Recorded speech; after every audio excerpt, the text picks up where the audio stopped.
Hi everyone, I'm Ashley, Head of Community with Uncovered, where we're combining data, technology, and collective impact to build the nation's largest database of unsolved cases of the murdered and missing powered by you. Our mission is to move people from an interest in true crime to advocacy to help solve the more than 200,000 unsolved cases in the US. We know victims' cases that go cold most often are those that rarely receive proper representation in the community, the media, or the justice system. And with equity for Black, Indigenous, LGBTQ+, and other underserved victims not prioritized in the true crime community, we believe that together we can do better. We know that first starts by centering the voices of those most affected. So we recently had the opportunity to host a conversation with Kristin Welch of the Waking Women's Healing Institute, Marianne Statz, an expert in no-body homicide and sensitive crimes investigations, and Starla Thompson, an Indigenous educator, scholar, and advocate about the epidemic of the missing and murdered Indigenous people. So before we get into this incredible conversation, I want to introduce Starla Thompson, who serves as an advisor to Uncovered. And I want to give some space to give an overview of the magnitude of this issue. So, Starla, can you share more with us? Miigwech, Ashley, for that introduction.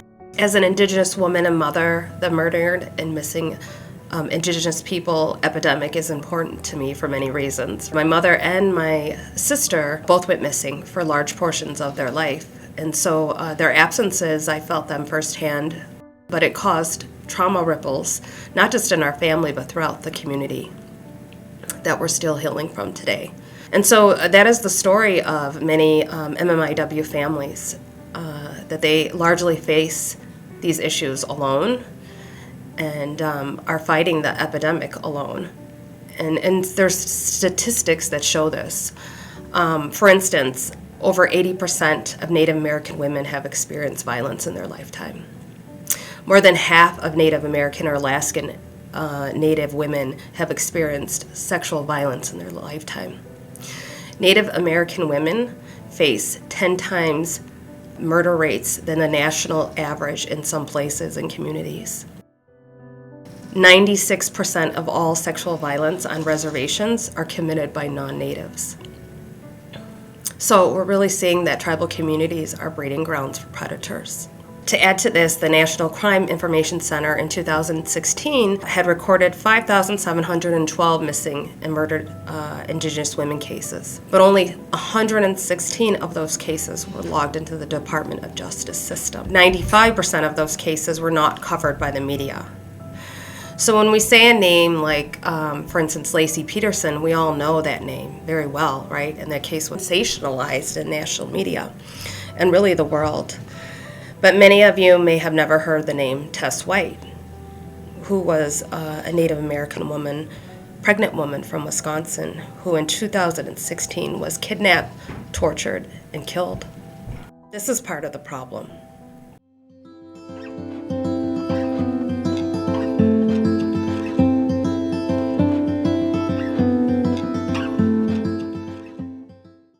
Poso Natamatamo Natakiam Wapashia Nitotam Kayas Mamachitok Omatno Manewik. So my English name is Kristin Welch. I'm the founder and executive director of Waking Women Healing Institute. We're a 501c3 nonprofit located in Gresham, Wisconsin, which is between two reservations, the Stockbridge-Munsee Reservation and our Menominee Indian Reservation. We're a survivor-led, Indigenous survivor-led nonprofit, and so that means we're survivors of sexual violence and families of MMIW, which we're going to be talking about in a little bit here.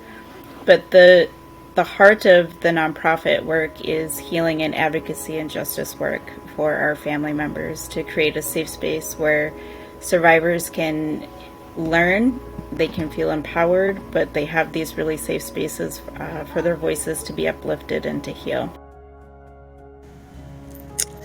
Good morning. Wabano Gijikwe knows one, Gidede Nododam, Stone Lake Ndonjaba, Elsie Johnson Akomis, Borwan Mikwe and Dow. Good morning, everyone. My English name is Starla Thompson, and my spirit name translates to the first light that breaks the night woman. My mother was from Forest County Band of Potawatomi, and my father's from Santa Ynez Chumash in California. My grandmother was Elsie Johnson from Stone Lake, Wisconsin. And so this morning I'm here because of them, because of my ancestors and my relatives. I come from a long line of matriarchs, and many of them are survivors, including myself, be it boarding school survivors or survivors of the foster care system, or sexual abuse survivors. So we have lived that story in our family, and it's why I'm here today, and I just I'm really grateful to be in this space. I'm grateful that I was able to partner with people like Kristin, who are doing the good work,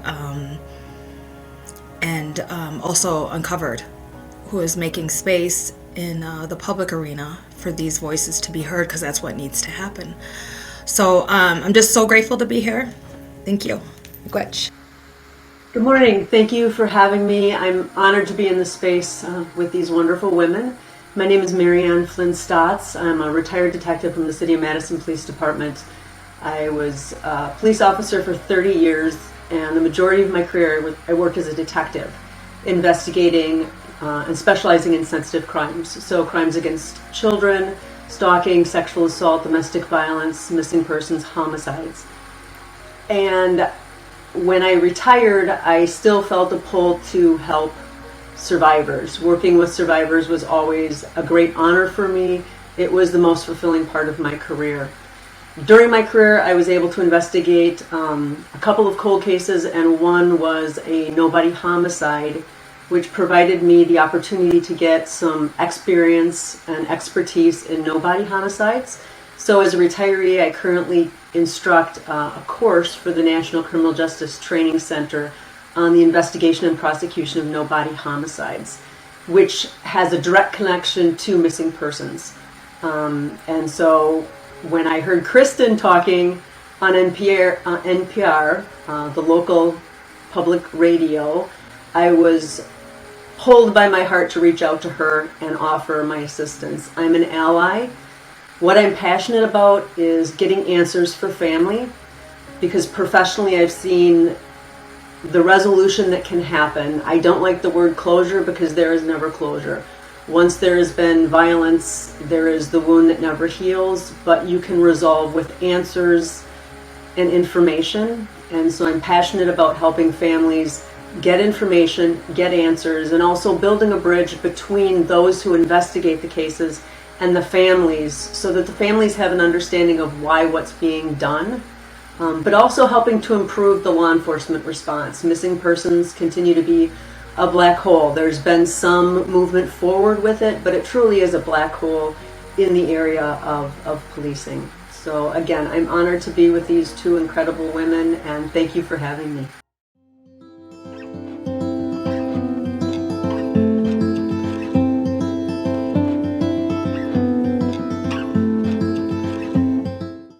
That's how I would like to end, at least my comments, is that I want to say Chi Miigwech in Potawatomi. That means thank you to Uncovered and really their subscribers for your necessary partnership. And Ashley, I think you could talk a little bit more about what will happen during the month of May. May 5th is the National Missing and Murdered Indigenous Women's Day. But all throughout that month, Uncovered will highlight Indigenous cases that are already visualized within their site. So if you want to talk. Yeah.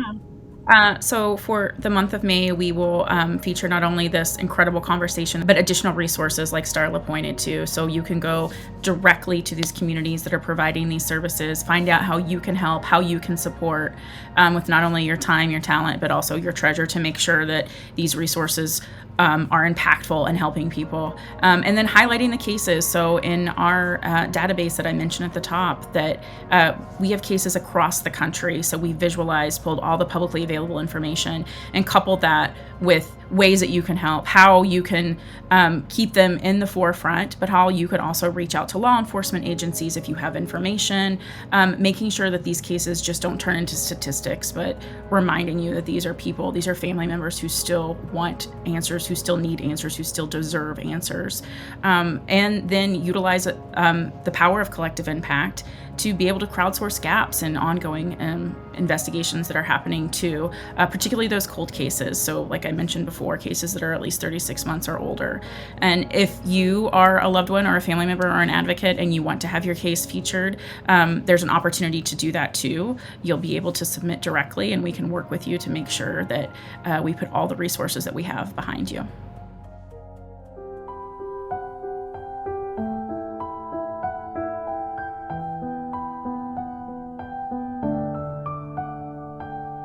So when we start talking about MMIW, we recognize first those amazing advocates in Canada who started this movement, those amazing Indigenous women and survivors and family members who finally stood up and said, we are not going to be silent about the rates in which we're going missing and murdered, and somebody has to do something about this. So I always want to kind of pay homage to them, those original founders of this movement. And from there, it kind of grew and was able to come down here into the States about 6 or 8 years ago. And it's the same movement here in the States and across the world. It's really a global epidemic, right? And we recognize those root causes of colonization and that this has been going on for 500 years. I think when we talk about the rates now in which we're going missing and murdered, we'll never really truly know that number because you would have to track all the way back to when Columbus first landed here. And that's just for Turtle Island. That doesn't include, all of our other Indigenous relatives across the globe that were affected by settler colonialism. And I really think anywhere there is settler colonialism, you're going to have Indigenous women and girls go missing and murdered. Miigwech, Kristin. Yes, I agree.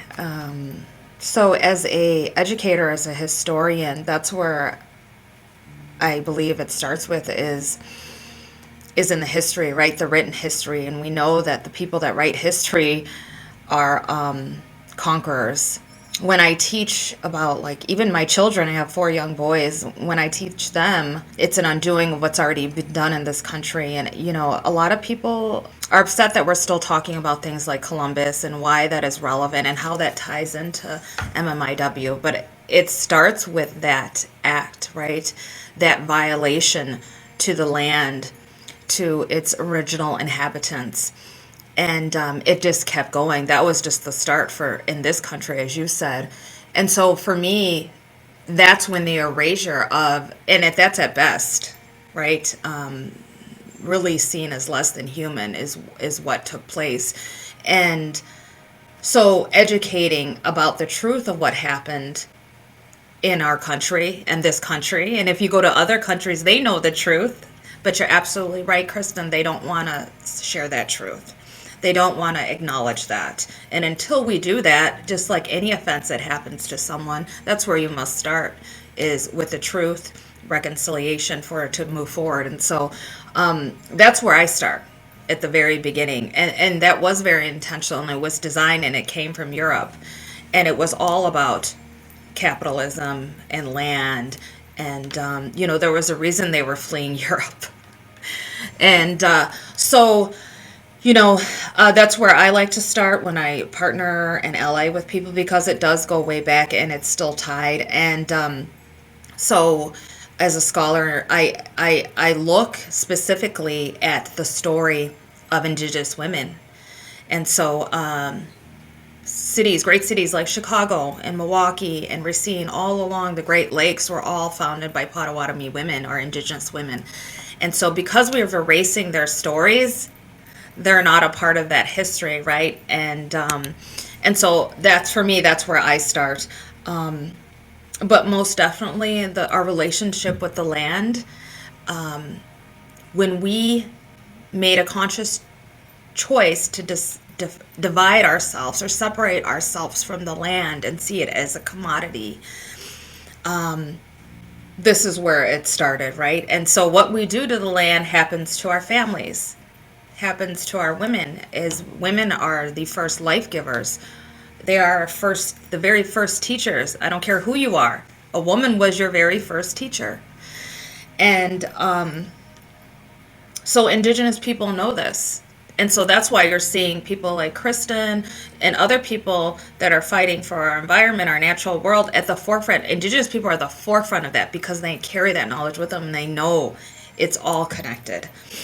Yeah, I think it's like a dehumanizing process that happened, right? It's very patriarchal, like women are possessions. That's the foundation of it. Like, we are not human beings. We cannot think for ourselves. We're these irrational creatures. Like, that's written all over the, colonial, settler colonial history. And for indigenous worldviews, women, like you said, are life givers, and we're leadership within communities, and we had economic power within and decision making, power within our communities. So I think they knew that they had to really attack indigenous women if they wanted these communities to sort of be breakable. But you're hearing baby Wolverine in the back. But what we've been able to prove is that indigenous women and young girls are extremely resilient, and that spirit can't be broken, that connection can't be broken. So I think it depends upon how deep you want to go. Like, what are the root causes? What are the intersecting issues?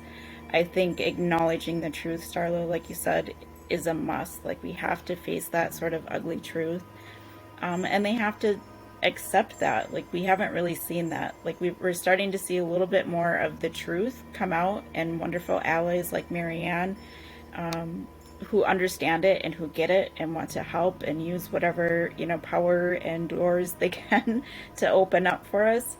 But there's still a lot that aren't acknowledging, like those people in positions of power. I think they're well aware of the history of MMIW and the issues and that it's happening. They're just choosing not to do anything about it. There's enough education out there, I think, at this point and they've documented it in their own history. I'm like, well, you knew what you were doing. The whole BIA was created for what purpose? Was to eliminate indigenous people, So they've documented their own genocide, their acts of genocide, as far as I'm concerned. But we need more than apologies. We need a little bit more than land acknowledgments. We need some action. We need you to take accountability, repair the harms, and then make sure they don't happen again. And I think that's the heart of MMIW and working with allies like Marianne. She's doing the work, and then some. The only thing that I would add is I find interesting is we start here at, I call it the United States and Kristin calls it Turtle Island, and they came here after doing the same thing to indigenous populations in Europe and conquering them. And then it just flowed across the ocean and keeps moving forward. And I think the lack of acknowledgement is a grand denial that is, it's kind of like a cancer. The more that people deny that this happened, and it just keeps replicating itself. And there's also a lot of, and I don't like to use the word victim, but I will in this case, because it's victim blaming. There's a lot of blaming of the survivors of the violence for the violence. That happens in sexual assaults between different walks of life, but I really see it also in MMIW, is looking at indigenous people and saying we did them a favor from kind of the white standpoint of us bringing, not us, because my people were still on an island in the North Atlantic, but bringing civilization when there was already this wonderful civilization and a worldview which probably, had it been adopted by the world, I don't think that our planet would be endangered as it is now. I think it would be in really good shape if it had been handed over to people who knew how to use it respectively and responsibly.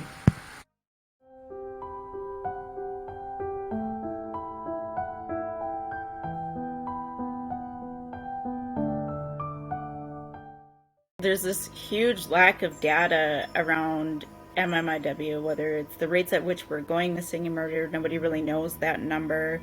But a lot of the data that is being collected is being done by Indigenous women at a grassroots level. So I think that's pretty amazing. But like you said, the data is important to be represented in that data because it moves resources. It pushes policy, it pushes money, it pushes funding. So we could actually get the resources to respond to this epidemic correctly and properly in a trauma-informed, family-centered, cultural way. But we could also push money to eliminate the violence from happening in the first place, to put these protections in place so we don't go missing and murdered. We're not as vulnerable. So I think there was like UIHI, SBI have done a lot of really amazing work and put out some reports that kind of connect these dots, like the historical dots, the present dots, where are we going missing and murdered, but they also make it something that we can relate to. Like we're human beings again. They tell it with a story. It's not just like numbers. And I think part of that too, the data, and when it's collected in a culturally informed way, we do use storytelling to share out that data, and it's impactful and it's powerful. But I think it also eliminates some of these bias and stereotypes around like how we're going missing and murdered and why we're going missing, murdered, and where we're going missing and murdered. Right. And I think that to Kristin's point, and there's lots of reasons why there's a void in the data, and some of it is intentional, and some of it is not. In many areas we make up like 1% of the population, right? And so there's a disconnect, I feel, at large, and I think that's why it's so important that we do have partnerships and allies like this and education like this. But Kristin's absolutely right. The majority of Indigenous people live in urban areas. So, it's always like MMIW is always a problem over there. But really, it's all of our problem, right? And so on the reservation level, many of those communities or tribal communities are dealing with, racism and in their justice systems or in law enforcement, right? Where in the urban areas, there's like many times there's a disconnect, as you're saying, Marianne, right? And even in my own, when I think about my mother, she was stolen as a child and then entered into the foster care system, and they had her labeled as Spanish. I mean, forever. So, if something had happened to her, there would have been no way to know that this was an Indigenous woman. I think resources, there's recognition, like our tribal PDs and smaller rural areas don't have the same resources to have these bigger databases or to have the training, right? So I think that's a part of it too. Like we need to understand, like you said, part of it is intentional, part of it is just lack of resources available to those areas, lack of training for our area, like tribal and rural areas. And so to speak to that so historically I came into policing in 1991, and at that point when we were documenting the race of who we were dealing with, it was white or black. And only about midway through my career did Pacific Islander, Native American, and other more informed categories, if you will, were added to those lists. So if you look at the data of all of before that, it was if you weren't in this box or in this box, you got put in one box or the other. And that's how you were counted. And again, if you look at NamUs and how many unidentified human remains are out there sitting in coroner's offices, those remains are they'll never be identified because of that initial data issue. They weren't reported.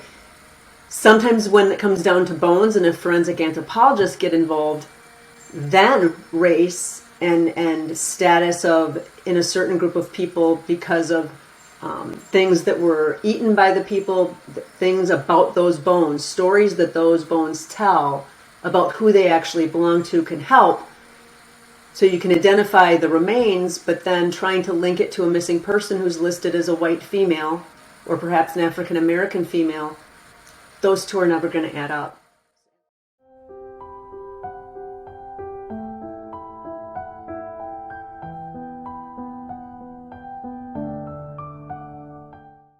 I think if we're moving into like visibility within the media, we just don't have enough. There's a few issues with our stories in the media. One, we're just not represented. We don't get the local coverage unless we're pushing it or the family members are pushing it. Like, hey, our loved one has gone missing and murdered. Can you put this on the local news? Let alone like national or global coverage, which it really should be at this point and beyond. I think about how many missing and murdered cases have occurred just in Montana or South Dakota, and the amount of flyers that we see coming out of those areas, and I think just all across Turtle Island, but these two areas specifically, is like 20 to 30 flyers for missing young women, Indigenous women, a month. Like, why is this not sounding an alarm? Why is this not global news?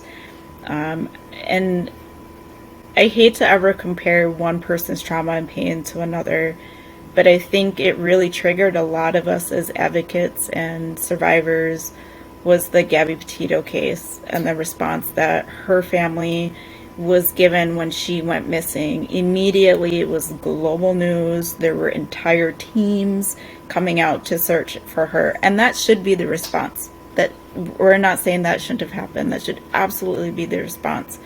But why are our Indigenous women and young girls not getting that type of a response? The physical response and the media response. Because this whole world is driven by media and news coverage. It makes changes whether we want to acknowledge that or not. And it brings this alarm, right? Something is happening here. We need to do something about it. Another issue with the media is not just the silence, like we're not in the media, but when we are, it's sensationalized, or they like to bring up our past, right? They like to highlight we were unhoused relatives, we had addiction, we were sex workers. It's more dehumanizing and sensationalizing our death than actually reporting the truth, like, and putting it on the perpetrator, right? You need to focus on them and why this is happening and why it's being allowed to happen. So those are major issues that we've seen, and in working with our families, that's something we try to combat. We try to get the press releases, we try to engage the press right off the bat, whether it's a missing or murdered case, just to bring it some attention, which hopefully in the long run brings them some resources. But I think having that space in media as a survivor is a way to take your power back. It allows you to tell your story and be heard instantly by like this huge, massive population across Turtle Island. Yeah, I agree with you, Kristin. I think that racism is alive and well in the media, and you see that on what they choose to cover or choose not to cover. It really saddens me when I do see one of our relatives make the media, and again, you're right, they are misrepresented or misclassified. The report that Kristin mentioned earlier was a case study, and they really took like a sample, and in that sample they were finding that they were misrepresenting or going against their own standards of journalism and reporting, saying that certain Indigenous people were sex workers or they were addicts, when really that is a very small percentage, if at all. And so it's unfortunate. It makes me sad that when they do make the news, that's what comes out of it, or there's a sense of victim blaming, and because then you're right, we don't get the resources that are due us. The victims' families don't have voices. So it's all about representation and awareness. We know that when any missing or murdered, when that happens to anybody, to anyone's family, and so the media is a huge part of that. I think about, Kristin, the numbers, and there's also one county in California that's just got, I think it's hundreds of missing Indigenous women. And if you think that and I'm just going to say it, if they look like me, blonde hair, blue eyed, this would be the National Guard would be called out. This would be huge. It wouldn't be allowed to go on. And you look at some areas where one or two Caucasian women go missing, and it becomes this immediate focus. What I think is very crucial for people with a voice and is to talk to people. So non-Indigenous, for us allies, is we need to be telling people about this and stomping out those stereotypes, explaining what has happened, what is happening, and also to acknowledge, it's very powerful to acknowledge that when you are in a person of privilege, that if I go missing tonight, I always say, I'm going to be on the news just because of where I live and my last name and my color. And so many, we just had a missing woman here in Wisconsin, and unfortunately I'd missed the original part of it, but there was a huge search for her. But then when it's a woman who goes missing, who's Indigenous, it's just radio silence. And so my point is, the allies also need to speak. We need to speak very loudly, and we need to stop the perpetuation of myths, and also stop people's lines of thought. So when they are saying, yeah, but this is why, no, because a lot of the women who go missing from non-Indigenous communities also have addiction issues. What family does not have addiction issues? So why is an addiction issue even being mentioned in the media? So I just think people need to use their voice and back up the whole MMIW, MMIP issue.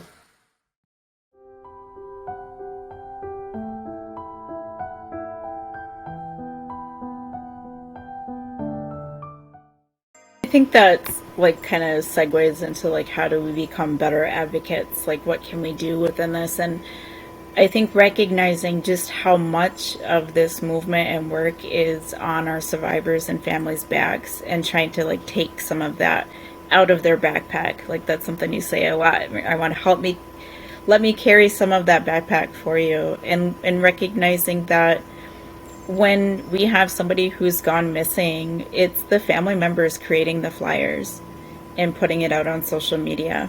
And to me, that's heartbreaking. They shouldn't have to create a flyer for their missing loved one. This is part of a system responsibility that's failing them. They shouldn't have to go out and create search parties and do boots on the ground work and engage these agencies. That's the agency's responsibility to do that, and to make sure that our family members are informed. There's this huge disconnect in almost every single case, that we've worked with our families of missing and murdered, in communications from the systems to the family members and informing them of just the process. So that's kind of where we come in, and Marianne comes in, and understanding that process. But it shouldn't be on a grieving family member's back to have to become a lawyer and a prosecutor and a detective and a social media expert just so their case can have the response it deserved from the beginning. And I think those are some of the issues we need to unpack, and have more Mariannes and Starlas in the world that are highlighting this, but they're doing the work too. Forcing the hand of the investigating agencies. And when you ask a question as an investigator, the onus on you is to make sure that your question is understood, and to make sure that the information you're providing is provided in a way that everyone can understand, and not just somebody who is raised like you, who looks like you. And that's where having advocates come into those areas and assist law enforcement, because we speak a different language, law enforcement does. And unfortunately within law enforcement, because of hiring issues and training issues, not everybody has the gift of being able to communicate across a wide swath. And that's the most important thing for a police officer to do. Communication is 99% of the job. If you don't do it correctly, at the very least it's a misunderstanding. At the very most, somebody may lose their life. And we've had some really good outcomes in terms of family members understanding why we do what we do in terms of law enforcement, because knowledge is power. And if you know why these things were done, that gives you power as a family member, as a survivor. And you are owed an explanation of why things are being done, not just that's because the way we do it. Because when somebody's experienced violence, and especially sexual violence, all your power has been taken away. And I look at it as an investigator, part of your job is to give power back. And if it's just in knowledge of and the ability to ask questions. Ask me any question you want. I may not be able to answer it. And if I can't, I'll find an answer. And if I can't answer it because of the investigation, I will explain to you why I can't. That takes a few more minutes, but the minutes that takes can really help in healing and help resolution and building that bridge that needs to be there in terms of a missing person case that could get passed down from generationally within a department as it goes forward. It could go from one desk to another just because it doesn't get solved. So that bridge has to be a strong bridge. And there's power in that bridge. But law enforcement needs to reach out and understand that the onus is on us to make ourselves understood. We can't expect people to just understand what we do. And if they understand by TV, that's a very bad example. It really creates a lot of issues.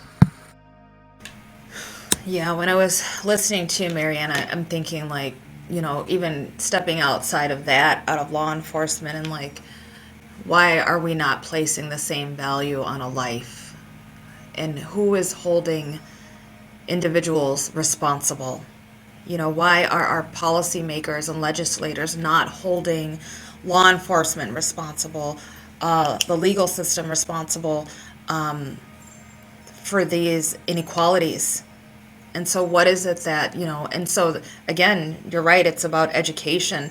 And it starts with the babies. And I know that sounds really elementary, but it really does. And there's a reason why someone gets a case on their desk and does not place the same value as they do another case. And, that's really sad. It's a really heavy burden for relatives to carry. Kristin knows she's carried that burden herself. I've carried it in my family. It never goes away. Grief never goes away. It just changes form over time. And so how can we be better advocates?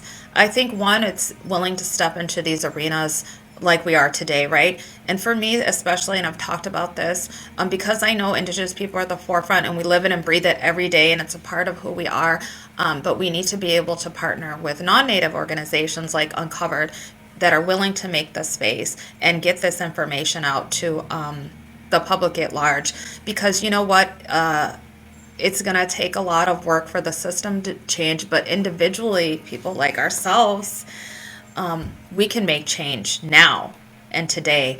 And so I'm really excited when opportunities like this happen where our relatives can have exposure to the public, and for them to hear these things that we're talking about and that we live every day and understand the epidemic a bit better, so they know where they can fit in and how they can contribute.